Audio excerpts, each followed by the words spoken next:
Welcome back on this Monday. Nick Barris here with Allison Fields on MorningLine. Taking your phone calls if you want to join us, 737-7587. Questions about pets and animals, and try to stump Allison with a tricky question. Try to stump me. Well, good luck trying. She knows it all. I don't know it all. Well, just about. All right, let's go to Wayne. Good morning to you, Wayne. How are you? Yeah, good morning, Nick. How you doing today? Good. It's good to hear from you. What do you got on your mind? Well, I got a comment, a quick question. Sure. The comment is, if you want the ultimate cat experience, there's a place on Bransford Avenue called the Dog and Cat Shop. Now, it's a renovated 2-bedroom house. When you go in, from door to door, it's like cats in a shopping mall. They escort you to the food. When you go to the bathroom, they dispense the toilet paper. When you walk around, they keep you company. Everywhere. And the lady that runs it, she's, a lady's the word for her. So if you want the ultimate experience, go to the Dog and Cat Shop on Bransford Avenue. Yeah. I'll keep that. You've heard of it? Yeah, I think I've heard. Oh, that's awesome. Well, thank you. Yeah, it sounds cool. And here's my question. Right. I'm going to try to ask it respectfully. I rescue cats, and one of the kittens was taken, and it's a male cat that was neutered. Since then, the cat, instead of meowing, he has a high-pitched squeak like a squeeze toy.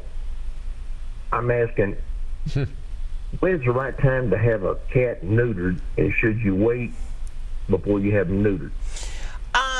Great question. The first thing I'm going to say is neutering him had nothing to do with his little voice. I know lots of cats that just have a little squeaky voice like a squeak toy that never got a big boy meow or a big girl meow, and I think part of that is just because that's what their vocal cords do. Just like people have different sounding voices. In neutering a cat, normally we do that at about 6 months of age.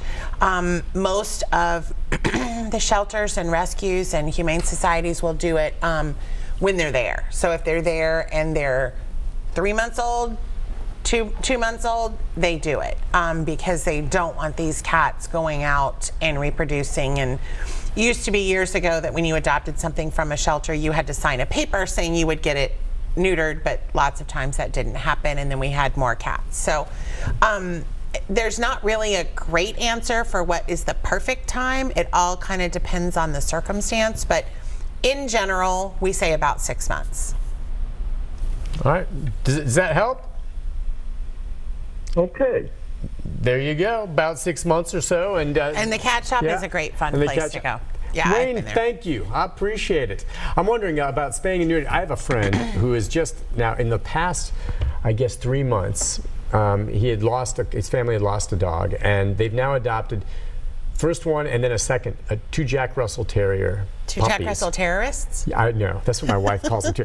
Just so they're wonderful dogs. Oh, they are. But having 2 in a house, I mean, and he knows, I think, what he's gotten himself into. Like I say, they're wonderful, but what is it about Jack Russells? They're dogs that need a job. They're great dogs. Yeah. They're busy dogs. They need a job. I forget what their ultimate first job was, if they were... Weren't they rodent catchers or something? I think they're so. made to kind of hunt. And I can't remember if they were burrowers or if they were just chasers, but they're great dogs. They're smart as they can be, but they can become, we've had this conversation before, very destructive if they don't. That's why we call them Jack Russell terrorists. If they don't have a job, or if they're not mentally stimulated to their... Well, I figure having 2 of them together, maybe, or would they team up and create havoc? Usually 2 puppies together is more havoc. People that get... Typically what we see in the vet world is people got sibling dogs or 2 puppies at the same time. This doesn't hold for cats. And these dogs don't really ever get individual training. You know, they just are like, everybody sit.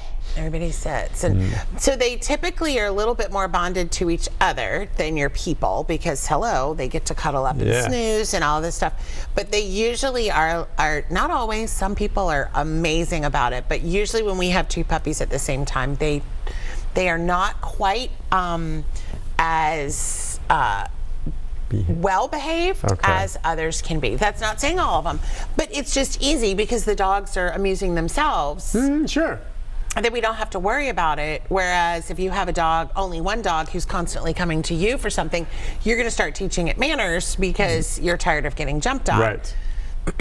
So there you go. Okay. Well, I think this family knows they've had Jack Russells before. Yeah. But in they're general, great dogs. and they rescued this most recent one, which I think is fantastic. So how much research do you say people need to do before they get a dog? And what's the number one thing they should look for? We need like an XY graph. How much research should people do before they get a dog? It's like up here. How much research that they actually do before they get a dog is like here.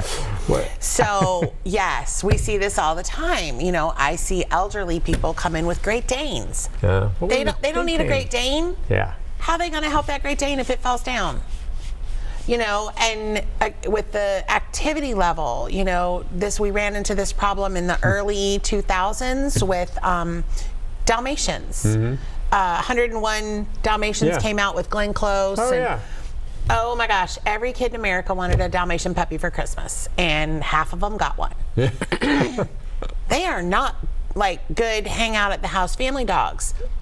That's why they're on fire trucks. They're busy. They need a job. Busy dogs. Right. You know, Dalmatians are well owned by. So what happened to those Dalmatians? Oh, probably. They were given up. Most of them were given up, and lots of them ended up euthanized because of behavioral problems, because they weren't given what they needed when they were puppies. They became behavioral problems.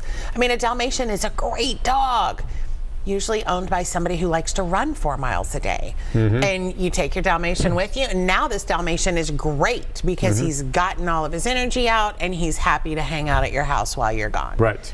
But we can't just expect them to be happy without that. So every dog has needs that need to be met, whether it's physical exercise or whether it's mental exercise. And if we're not meeting what their little bodies have been bred for, we are going to end up with behavioral problems, one way or another. It always comes back to the owner, and you're right. A lot of people, even who do this amount of research, then will go and then they just see a dog that, for whatever reason, that moment they see it, all the preparations out the window.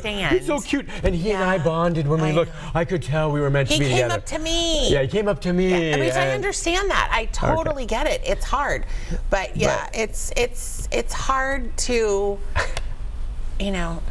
People come in and they're like, my dog's doing X, Y, and Z. I'm like, okay, do you do A, B, and C? And they're like, well, no. And I'm like, okay, well, this dog needs that. Well, I can't do that. Right. Okay, well, what do you want me to do? I can't fix your dog unless you're willing to do what he needs. You know, there was just talking about caring of dogs and knowing there's a horrible, horrible case. You may have seen it in the news like 2 or 3 weeks ago. We reported about, well, it was, you know. Only you. It was about, I watched when you started. It can be depressing, I know. But there was an elderly woman in her 80s, I think, attacked by the neighbor's dog and killed. And when we first posted it, everyone was like, oh, it's pit bull, pit bull. But no, it wasn't even a pit bull. It was a pack of German Shepherds. And these had been strays, perhaps, that had been taken in by the neighbors. We don't know all the details at this point, but they would wander into her yard where she went out to get 2 other dogs and then attack. And so many people were getting angry at the whole situation, but at the dogs. And I'm just like, wait a second here. It's never the dog's fault. All right. Now you may have a dog that is, but there was someone who shouldn't have. I mean, sometimes there are dogs who just aren't right. I mean, yeah, someone pointed that out when I posted it, and I said, I acknowledge for the exception to the rule. Yes, I'm just saying you some dogs that just aren't right or are maybe a little bit vicious, but that is really, really rare. I would say and I would most argue, of the time. If you are an owner of a dog that's not quite right, you should be aware of that, and that's on you for not being aware of it and taking steps to deal with it. Sometimes they don't know. I mean, there are dogs out there that are totally fine, and one day they have a click moment, and they're maybe a click. So I mean, sometimes it's. I agree with you in the general sense, but sometimes there are cases that it's not the owner's fault. The dog just had something wrong, and maybe they didn't. Maybe the dog has a brain tumor. You know, we see things like that happen. However, yes, in the majority.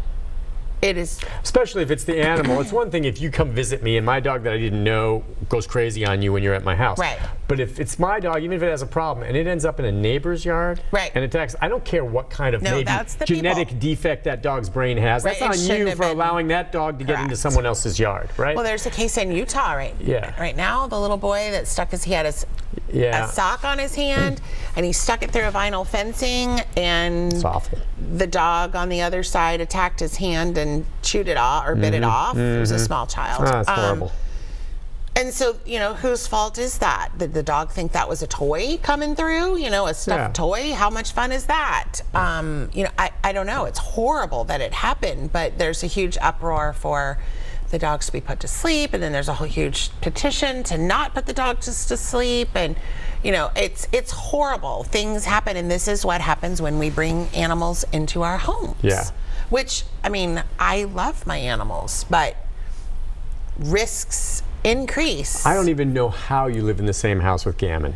Oh that my is gosh. one ferocious cat. Gammon is so ferocious. He's so not. Okay, we'll take a break. He's scared of everything. He hides. He hides. People come in and he waddles up the stairs and hides under the bed. All right, we'll take a break. Be back with our final segment. More of your phone calls. If you'd like to join us, the line's open, 737-7587 right after this.